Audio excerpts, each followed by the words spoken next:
Hello friends, आप सभी का स्वागत है एक और नए वीडियो में। आज हम लोग डिस्कस करने जा रहे हैं अल्फा न्यूमेरिक सीरीज से रिलेटेड क्वेश्चंस के बारे में। इससे पहले वाले वीडियोस में हम लोग नंबर सीरीज से रिलेटेड क्वेश्चन और लेटर सीरीज से रिलेटेड या बोल सकते हैं अल्फ़ाबेट सीरीज से रिलेटेड क्वेश्चन हम लोग सॉल्व कर चुके हैं। अब हम लोग दोनों नंबर सीरीज और अल्फ़ाबेट सीरीज दोनों को मिक्स जो वाले जो क्वेश्चन आते हैं, जिसको हम लोग अल्फा न्यूमेरिक सीरीज वाले क्वेश्चन कहते हैं, उसको सॉल्व करने की कोशिश इस वीडियो में करेंगे। जितने भी प्रश्न हैं उसको सॉल्व करेंगे इस वीडियो में। चलिए शुरुआत करते हैं। तो जो पहला प्रश्न है हमारा, find the next term of the sequence, यानी कि जो ये सीक्वेंस दिया गया है उसका नेक्स्ट टर्म हमें फाइंड करना है, यानी कि ये इस यहाँ पे जो कौन सा नंबर आएगा, कौन सा टर्म आएगा। तो पहले सीक्वेंस हम लोग को समझना होगा। तो सीक्वेंस को समझते हैं। 7A 8B 10C और 13D। इस तरह के क्वेश्चनों को हम लोग को लेटर सीरीज जो है, जो इसमें लेटर से उसको अलग से डिकोड करना होगा, मतलब समझना होगा किस तरह बना है, किस तरह आगे बढ़ रहा है, और नंबर को अलग से।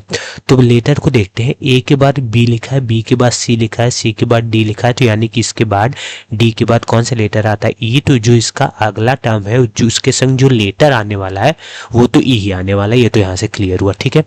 फिर अब नंबर सीरीज को देखते हैं। तो 7 में 1 प्लस करके 8 लाया है, और 8 में +2 करके हमारा 10 आया है, और 10 में +3 करके हमारा 13 आया है। ठीक इसी तरह 13 में +4 करेगा, हमारा जो नंबर आएगा वही यहाँ आएगा। तो कौन सा नंबर आएगा? 13 में +4 करने पे हमारा 17 आने वाला है। तो इसीलिए जो इसका करेक्ट आंसर है वो हमारा बी है, 17E। तो इस तरह के क्वेश्चनों को हम लोग पहले लेटर को अलग से करेंगे, समझेंगे किस तरह चल रहा है, और नंबर को अलग से, ठीक है। दूसरा क्वेश्चन ये है कि इसमें भी हमें नेक्स्ट टर्म ही फाइंड करना है सीक्वेंस का। ई के बाद कौन सा नंबर आएगा वो हमें बताना है यहाँ पे, ठीक है। तो सीक्वेंस देखते हैं। 7, A, 7, B, 14, C, 42, D, 168, E।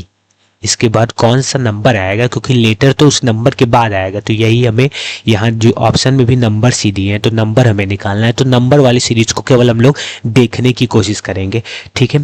तो देखते हैं 7 में क्या ऐसा किया गया है कि वो 7 आ गया है। तो कुछ मल्टीप्लाई वाला सिस्टम दिख रहा है। तो 7 में 1 करोगे मल्टीप्लाई तो 7 आएगा।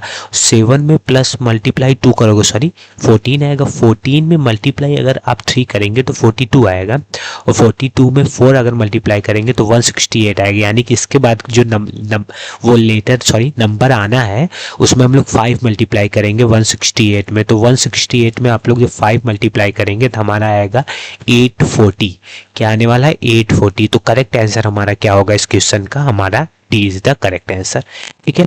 चलिए तीसरे क्वेश्चन पर हम लोग चलते हैं, आगे बढ़ते हैं और क्वेश्चन को सॉल्व करते हैं इस क्वेश्चन को। तो इसमें बोल रहा है कि following is a matrix of a certain entries. ये जो इंट्रीज दी हुई है, इस ये इंट्रीज कैसे दी हुई है?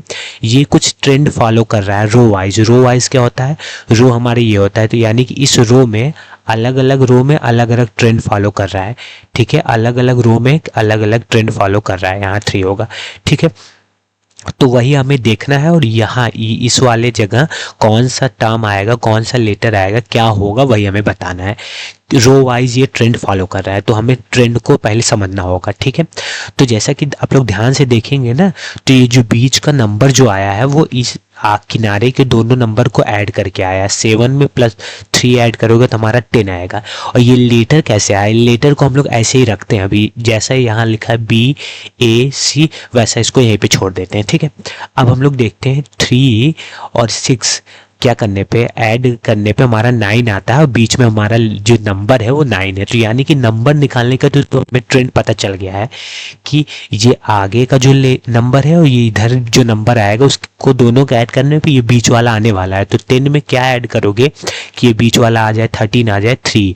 तो यहाँ पे नंबर क्या आएगा? 3 आएगा। अब देखते हैं ऑप्शन, देखते हैं ऑप्शन को वो करते हैं। तो ये ए पहला वाला तो रिजेक्ट हो गया है। अब ये बचा वो 3। अब क्या ए रहेगा, बी रहेगा, सी रहेगा, कौन सा लेटर आएगा 3 के संग, उसको हम लोग को देखना है। तो अब हम लोग को एक चीज समझना है कि अगर ऊपर वाले को हम लोग ऐसे जाने दे BAC, तो आपको यहाँ समझ में आएगा कि जो मिड वाला लेटर है उसको हम लोग किनारे ला देते हैं, और ये किनारे वाले को मिड में। तो ए को हम लोग इधर ले आए, और बी को बीच में, और सी को इस साइड। ठीक इसी तरह इसमें भी होगा। बी को हम लोग यहाँ ला देंगे, और सी को हम लोग यहाँ मिड में लाए, और ये ए वाले को इस साइड कर दिए। ठीक है, ए वाले को इस साइड कर दिए। तो कौन सा लेटर 3 के संग आएगा? 3 के संग हमारा आएगा बी। 3 के संग हमारा आएगा बी। तो कौन सा करेक्ट आंसर होगा इस क्वेश्चन का? इस क्वेश्चन का करेक्ट आंसर हमारा होगा सी। ठीक है, आशा करता हूँ कि ये भी क्वेश्चन आपको सही से समझ में आया होगा। अब ये अलग तरीके का क्वेश्चन है हमारा, किससे? ये प्योर अल्फ़ाबेट सीरीज से रिलेटेड क्वेश्चन है। इसको सॉल्व करने की हम लोग कोशिश करते हैं। ये हमें सीरीज दी गई है, कुछ ब्लैंक छोड़ा गया है, उसमें कौन सा फिट बैठेगा लेटर वही हमें बताना है। 6 ब्लैंक्स हैं। ठीक है, तो इस क्वेश्चन को करने के लिए एक सिंपल सा मैं आपको फार्मूला बताता हूँ, जो आपको फार्मूला क्या मतलब ऐसे समझने के लिए, उससे आसानी से क्वेश्चन सॉल्व होंगे। हमें जितना भी लेटर्स है और जितना भी ब्लैंक है सभी को जोड़ना है। कितना है टोटल? तो 1 2 3 4 5 6 7 8 9 10 11 12 13 14 15 16 17 18। ठीक है, टोटल कितना है? टर्म 18 है। ठीक है, अब 18 में हम लोग जितना ब्लैंक होगा उससे डिवाइड देंगे। तो 1 2 3 4 5 6 ब्लैंक है, तो 6 से डिवाइड देंगे तो जो आएगा हमारा उतने की हम लोग पेयर बनाएंगे। ठीक है, तो 3 आया तो 3 का पेयर हम लोग बनाते हैं। तो बी डैश एक पेयर बना। ठीक है, फिर उसके बाद ए से शुरू हुआ, एक पेयर बना, फिर ए से शुरू हुआ, एक और पेयर बना, फिर डैश ए बी, फिर ए बी डैश और ए बी। अब इन पेयरों में हमें जल्दी जल्दी से ये सारे को चेक करना है कि कौन सा रखने पे हमारा जो ये पेयर है सही सीरीज फॉलो कर रहा है। तो अगर हम लोग ये पहला रख के देखें, B A B A B A, देखिए कोई भी सीरीज फॉलो हो रही है यहाँ पे। ये आप लोग पहले देखिए, तुरंत देखिए, B B A B B A B B A B A B A B. ऐसा नहीं कि एक इसके बाद तुरंत मिल जाए सीरीज, इसके बाद तुरंत मिल जाए। ऐसा चेक करिए कि ये वाला इससे भी मिल जाए तब भी चल जाएगा, ये वाला इससे भी मिल जाए। तो आपको देखने में समझ में आ रहा होगा कि बिल्कुल नहीं मिल रहा है, बिल्कुल भी सीरीज नहीं मिल रहा है। तो क्या करेंगे? तो हम लोग दूसरे को रख के देखेंगे, फिर हम लोग दूसरे को रख के देखेंगे। ठीक है, दूसरे को रख के देखेंगे तो हम लोग आखिरी वाले को रख के देखते हैं। आखिरी वाले को A B A B A B.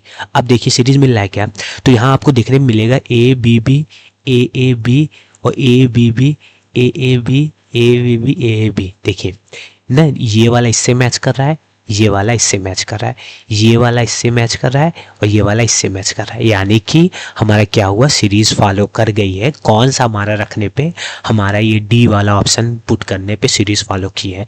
तो ऐसे क्वेश्चन को क्या करना है? पहले कितने लेटर है और कितने ब्लैंक है उनको जोड़ लेना है। मतलब जैसे 18 लेटर्स थे ब्लैंक के साथ ही, और फिर उसको हमें जितने ब्लैंक हैं, जितने अभी जिसमें लेटर नहीं पुट है उसको ऐड करना है, उसको गिनना है कितना है, और जितने टोटल ब्लैंक के साथ और लेटर को गिनने पे जितना आया था और जितना ब्लैंक था उससे डिवाइड करने पे जो टर्म आता है उतने का हम लोग को पेयर बनाना है।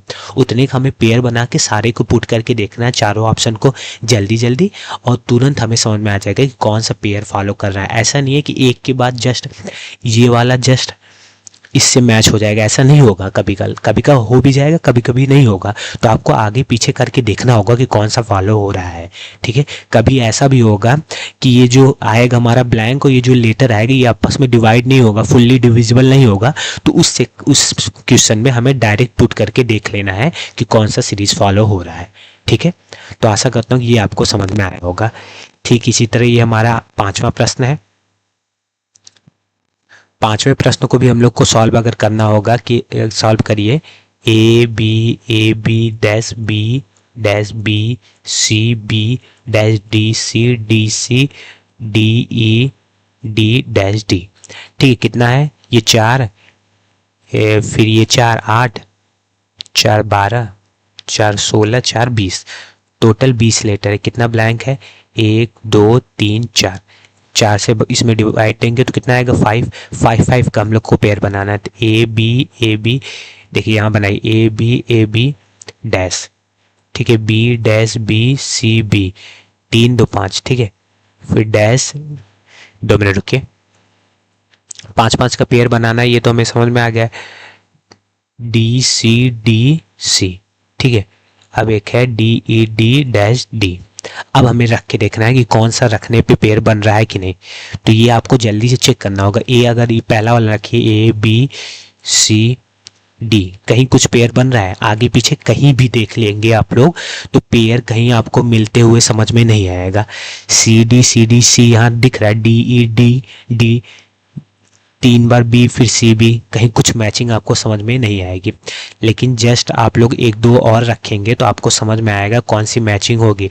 जैसे कि हम लोग ये वाला रख के देखते हैं, तो यहाँ A रखेंगे और यहाँ C रखेंगे, यहाँ भी C रखेंगे और यहाँ भी E रखेंगे, तो आपको मैचिंग समझ में आ जाएगा कि पहले AB हो रहा है, फिर CD फिर C, तो जिससे शुरू हो रहा है वो इसी से अंत हो रहा है, लेकिन ये दो का पेयर बन रहा है। इधर भी BC और जिससे शुरू हो रहा है उसी से अंत हो रहा है।